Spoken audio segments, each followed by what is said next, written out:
Hi, it's Marta, the business healer. I asked earlier this week, what if your ability to handle everything alone is actually the thing keeping prosperity at arm's length? So let's talk about what happened when I started my business. I left what everyone considered a stable job, and I had plenty of people warning me about those failure statistics, worrying about my stability, and asking if I were sure this was really a good idea.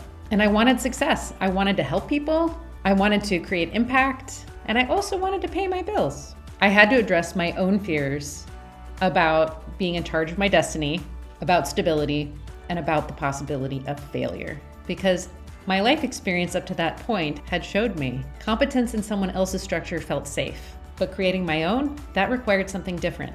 That required receiving. So I did the work, mindset work, affirmations, visualization, energy work, pranic healing. And yes, even silly little things like writing myself checks from the universe to get in the habit of receiving.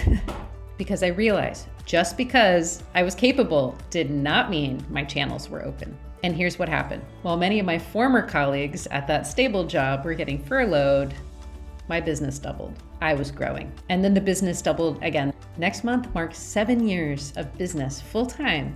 But the real transformation wasn't just the revenue.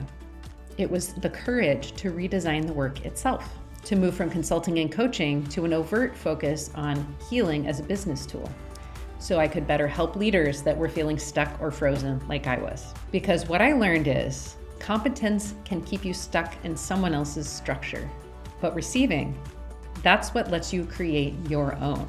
If this lands for you, let me know. Drop a comment, send me a DM, or reply to this email. I'd love to hear if competence has ever been your armor protecting yourself against receiving. Bye for now.